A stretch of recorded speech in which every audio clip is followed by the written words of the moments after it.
Hi అండి, అందరికీ నమస్తే. Welcome back to our channel. ఈరోజు వీడియోలో స్పెషల్ చికెన్ దమ్ బిర్యానీ ఈజీగా మరింత టేస్టీగా ఎలా తయారు చేసుకోవచ్చో చూపించబోతున్నాను. ఈ వీడియోలో చెప్పిన కొలతలు ఫాలో అవుతూ పిల్లలు కూడా చాలా ఈజీగా ఈ బిర్యానీని ఇంట్లోనే ప్రిపేర్ చేసేయచ్చండి.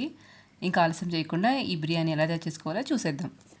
ముందుగా చికెన్ బిర్యానీ ప్రిపేర్ చేసుకోవడం కోసం 750 గ్రామ్స్ చికెన్ తీసుకోవాలి. చికెన్ని 2-3 సార్లు శుభ్రంగా వాష్ చేసుకొని పక్కన పెట్టుకోవాలి. ఇప్పుడు ఒక మిక్సర్ జార్ తీసుకొని దానిలో ఒక 5-6 పచ్చిమిర్చి వేసుకోవాలి. అలాగే ఒక హాఫ్ కప్పు కొత్తిమీర, అలాగే ఒక హాఫ్ కప్పు పుదీనా వేసుకోవాలి. అలాగే మీ దగ్గర ఉండే ఒక 2 టమాటాలు కూడా వేసుకొని మెత్తన పేస్ట్ లాగా గ్రైండ్ చేసుకొని పక్కన పెట్టుకోవాలి. ఇప్పుడు క్లీన్ చేసుకున్న చికెన్ తీసుకొని దీనిలో 1.5 tablespoon ginger garlic paste వేసుకోవాలి. నెక్స్ట్ దీనిలోనే గ్రైండ్ చేసి పెట్టుకున్న కొత్తిమీర, పుదీనా, పచ్చిమిర్చి పేస్ట్ని వేసుకోవాలి. నెక్స్ట్ దీనిలోనే 1 టీ స్పూన్ గరం మసాలా, అలాగే టేస్ట్కి సరిపడంత సాల్టు, 2 టీ స్పూన్ల కారము, అలాగే ఒక పావు టీ స్పూన్ పసుపు వేసుకోవాలి. ఉప్పు కారం అనేది మీరు తినే స్పైసీనెస్ని బట్టి అడ్జస్ట్ చేసుకొని వేసుకోండి.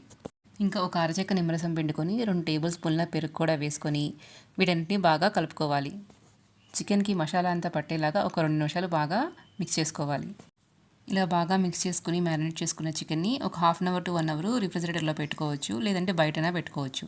చికెన్ మ్యారినేషన్ చేసుకొని పక్కన పెట్టుకోవాలి. ఇప్పుడు ఒక హాఫ్ కేజీ బాస్మతి రైస్ని తీసుకొని 2 సార్లు శుభ్రంగా వాష్ చేసుకొని తగిన వాటర్ పోసుకొని ఒక హాఫ్ అన్ అవర్ నానబెట్టుకోవాలి. బాస్మతి రైస్ నానేలోపు మనము ఫ్రైడ్ ఆనియన్స్ రెడీ చేసుకుందాం. దీనికోసం ఒక 2 పెద్ద ఉల్లిపాయలను తీసుకొని ఇలా పొడవుగా సన్నని ముక్కలుగా కట్ చేసుకోవాలి.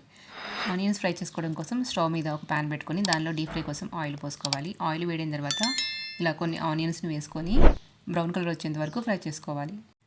ఆనియన్స్ ఇలా గోల్డెన్ బ్రౌన్ కలర్ వచ్చిన తర్వాత వీటిని ఆయిల్లో నుంచి తీసి పక్కన పెట్టుకోవాలి. ఇలాగే మిగిలిన ఆనియన్స్ కూడా ఫ్రై చేసుకోవాలి. ఒక హాఫ్ అన్ అవర్ తర్వాత ఇప్పుడు స్టవ్ మీద ప్యాన్ పెట్టుకొని దీనిలో బిర్యానీ రైస్ కుక్ చేసుకోవడం కోసం ఒక 2 లీటర్స్ వాటర్ పోసుకోవాలి. దీనిలోని 2 బిర్యానీ ఆకులు, ఒక 3 ఇలాచీ, అలాగే 4 లవంగాలు, 2 ఇంచులు దాల్చిన చెక్క వేసుకోవాలి. అలాగే వాటర్లోని ఒక హాఫ్ టీ స్పూను షాజీరా, ఇంకా ఒక teaspoon ginger garlic paste, ఇంకా 4-5 పచ్చిమిర్చిని ఇలా చిలుకలుగా కట్ చేసుకొని వేసుకోవాలి. అలాగే టేస్ట్కి సరిపడినంత సాల్ట్ కూడా యాడ్ చేసుకొని ఒక టీ స్పూను నెయ్యి వేసుకోవాలి.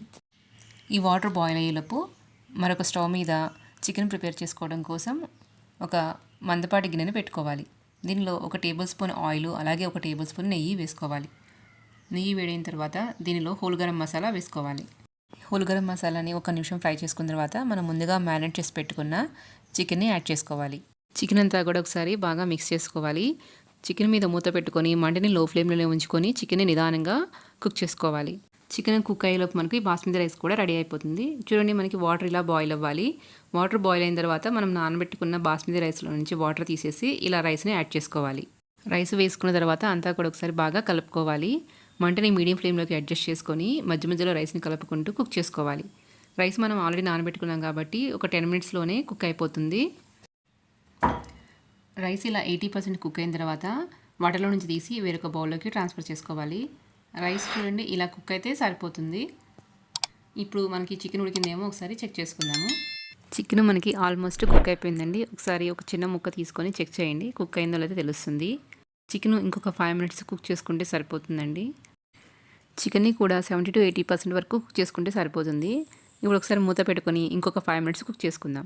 కుక్ చేసుకున్న తర్వాత మనం ముందుగా ఫ్రై చేసి పెట్టుకున్న ఆనియన్స్లో ఒక హాఫ్ వరకు వేసేసుకోండి. ఇప్పుడు ఒకసారి చికెన్ని బాగా కలుపుకోవాలి. ఇలా చికెన్ మొత్తం ఒకసారి కలుపుకున్న తర్వాత ఇలా కొంచెం చికెన్లో గ్రేవీని ఒక బౌల్లోకి తీసుకొని పక్కన పెట్టుకుంటున్నాను. మీ దగ్గర కుంకుమ పువ్వు ఉంటే కనుక కొంచెం పాలలో నానబెట్టుకొని యూజ్ చేసుకోవచ్చు. నేను ఈ గ్రేవీని రైస్ పైన వాడుకుంటున్నాను. మీరు కావాలంటే కొంచెం ఫుడ్ కలర్ అయినా యూజ్ చేసుకోవచ్చు. ఇప్పుడు చికెన్ మీద ఒక లేయర్ లాగా మనము కుక్ చేసి పెట్టుకున్న బిర్యానీ రైస్ని వేసుకోవాలి. ఇక్కడ నేను కుక్ చేసి పెట్టుకున్న రైస్లో ఒక హాఫ్ వరకు వేసుకుంటున్నాను. ఇలా రైస్ని లేయర్ లాగా వేసుకున్న తర్వాత ఇప్పుడు దీని మీద కొంచెం గరం మసాలా వేసుకోవాలి. అలాగే కొంచెం కొత్తిమీర, అలాగే ఫ్రై చేసుకున్న ఆనియన్స్ కూడా వేసుకోవాలి. ఇప్పుడు దీని మీద పక్కకు తీసి పెట్టుకున్న గ్రేవీ కొంచెం వేసుకొని అలాగే ఒక టీ స్పూన్ నెయ్యి కూడా వేసుకోవాలి. ఇప్పుడు దీని మీద మిగిలిన రైస్ కూడా లేయర్ లాగా వేసుకోవాలి. ఇలా రైస్ మొత్తం 2 లేయర్గా వేసుకున్న తర్వాత మళ్ళీ దీని మీద చిటికెడు గరం మసాలా, కొత్తిమీర, నెయ్యి, అలాగే బ్రౌన్ ఆనియన్స్, మిగిలిన గ్రేవీ కూడా వేసుకోవాలి. బిర్యానీలోని ఆవిరి బయటికి పోకుండా ఉండడం కోసం ఇలా నేను గోధుమ పిండిని ముద్దలాగా చేసుకొని క్లోజ్ చేసుకున్నాను. మీరు సిల్వర్ ఫాయిల్ కానీ లేదా మైదా పిండితో అయినా కానీ క్లోజ్ చేసుకోవచ్చు. అడుగున మాడిపోకుండా ఉండడం కోసం నేను దోశ ప్యాన్ పెట్టుకున్నాను. ఇలా బిర్యానీని సిమ్లో పెట్టుకొని ఒక 10 నిమిషాలు కుక్ చేసుకోవాలి. 10 నిమిషాల తర్వాత స్టవ్ ఆఫ్ చేసుకొని ఇంకొక 10 నిమిషాలు అలాగే వదిలేయండి. ఇంకొక 10 నిమిషాల తర్వాత మనం చుట్టూ పెట్టుకున్న గోధుమ పిండిని రిమూవ్ చేసి మూత తీసి చూడండి. అంతేనండి, ఇది మనకి దమ్ బిర్యానీ రెడీ అయిపోయింది.